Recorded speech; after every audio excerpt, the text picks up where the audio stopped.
Now, Senator Roberts. Thank you, Chair. Thank you for appearing again, General Campbell. Looking at the Afghanistan Inquiry Implementation Oversight Panel report, Defence tried to keep this report secret, blocking freedom of information requests. It was only when the Senate, on my motion, ordered it to be produced that we've seen it. And we can see why, in my opinion, General Campbell, you wanted to keep this a secret, given what it said about your response to the Brereton inquiry. I'm going to read quite extensive quotes from it, but it's important to have this information on the record, given your previous denial of command responsibility. Quote, "Looking through an organisational lens, the assessment of accountability and responsibility starts at the top. More senior officers have to take some level of responsibility for what goes wrong in their organisation, or at least for any circumstances or policies that permitted or facilitated it.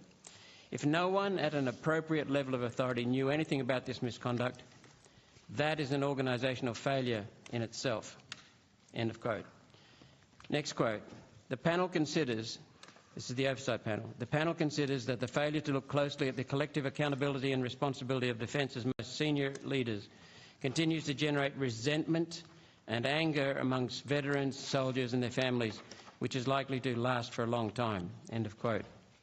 And I can vouch for that. We've had many servicemen, current and former, contact us. Next quote. It is a misuse of that Special Forces capability to employ them on a long-term basis to conduct what are essentially conventional military operations. End of quote. Quote. The history and legacy of former Special Forces members is unjustifiably tarnished. And that's by the Brereton report and its handling. End of quote. General, the history and legacy of former Special Forces members is unjustifiably tarnished. And that's by the Brereton report and its handling. End of quote. General Campbell, you have refused to accept command responsibility or accountability for allegations despite wearing a medal for your command. You were a senior officer at one point, commander of all forces in the Middle East. Will you ever take responsibility for your organisational responsibility instead of just throwing loyal soldiers under the bus? Campbell, you have refused to accept command responsibility or accountability for allegations despite wearing a medal for your command. You were a senior officer at one point, commander of all forces in the Middle East. Will you ever take responsibility for your organisational responsibility instead of just throwing loyal soldiers under the bus? Thank you, Senator.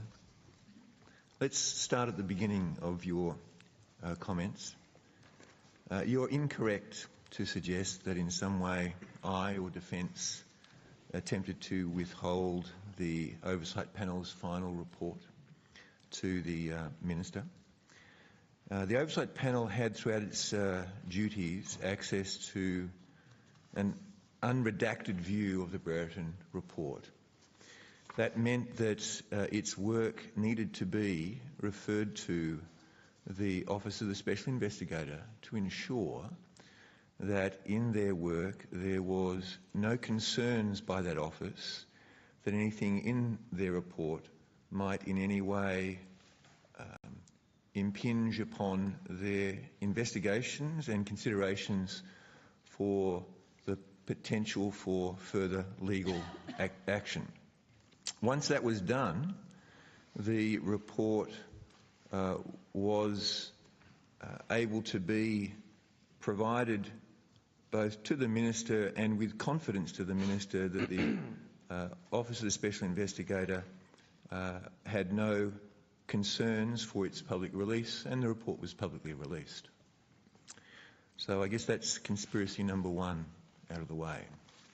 With regard to command accountability... With due respect, General... Senator, we'll just let the witness first finish their answer, and then you'll have an opportunity to ask a follow-up question. With regard to command accountability, as has previously been given in testimony here by myself and a number of my colleagues, the consideration of command accountability has been developed and completed at the level of Defence and my responsibilities, and has been passed to the Minister for his consideration. That remains under consideration by the Minister, and in due course the Minister will advise of decisions in that regard. The Oversight Panel's report was very much appreciated and well received by Defence, and it reflected on the experience and provides some very useful insights into both the events that occurred, the manner of its response and the efforts we have gone to in reform and in delivery of now 139 of the 143 recommendations of the Brereton Inquiry. Thank you. Thank you. Minister, given what General Campbell said, why did the government withhold that document, the Senator's access to that document, the oversight report? I think, as has already been indicated to you, it was necessary to seek advice from the Office of the Special Investigator as to whether or not the release of that report would in any way compromise their work. When that advice was received, the material was provided to the Senate. Thank you. General, you're still wearing bars on your chest, the Distinguished Service Cross, that you claim for either being in action, which you never were, or for your command of troops in the Middle East. You've previously tried to strip 3,000 soldiers of their citation. You're still trying to strip other soldiers of their medals. Why do you get to keep Afghanistan medals while you try to have them stripped from soldiers? Senator, I make no claims with regard to the Distinguished Service Cross, which was awarded to me for service in Afghanistan and the Middle East more generally. Okay, I just want to close the chapter on your responses to my questions in the past about the search and rescue operation of the MRH-90 Taipan crash in the Whitsundays. You'll recall I first asked about this in October, and we had an exchange in February about whether the answers were satisfactory. Missing from the information you gave me was that after the crash, around 11 p.m. at night, HMAS Adelaide continued to sail in the opposite direction towards a photo shoot 140 nautical miles away. When I produced a photo that you deleted from the Defence Force deleted from the Defence website, General Campbell and Vice Admiral Hammond tried to tell me that HMAS Adelaide would be unable to help due to its size and too many vessels already at the search and rescue. You later clarified that it actually was tasked to search and rescue eventually. Why did you delete the images of the photo shoot from your website? And why have we gone through this back and forth for 8 months now? Was it just too embarrassing for you to admit that you let a useful boat with helicopters on board sail away to a photo shot instead of immediately helping with the search and rescue mission when it was assumed those men were still alive? Thanks, Senator. I'll have to take the bulk of your question on notice, but with regard to the photo shoot, I neither directed nor have knowledge of the claim that you are making that photographs were deleted from the Defence photo site, and we'll need to take that on notice to understand whether or not and under what circumstances any photographs were or may have been removed. And also, thank you for that. I'm happy to have that taken on notice, and also the circumstances around the deployment of Adelaide. Yes, I'll take that on notice, Senator. Thank you. Onto your combined Special Forces selection process. Reports from the ground indicate from 270 candidates, only 13% or 37 were selected for all Special Forces groups. Is it time to admit this ridiculous idea of yours that the troops don't like for combined selection has been a massive failure at the expense of millions of dollars with worse outcomes? Thank you again, Senator. I'd like to just correct the record. You speak of it as my ridiculous idea. It is a well thought out approach being developed by the Army, and I don't lay claim to it, Senator. In terms of the outcomes of it, I would refer to the Chief of Army. Senator, can I just confirm what your specific question is? On your combined Special Forces selection process, reports from the ground indicate from 270 candidates, only 13% or 37 were selected for all Special Forces groups. And you're having trouble recruiting for the Special Forces groups. You're having trouble recruiting for the Army in general. Is it time to admit that this is a failure? The troops are telling us it is.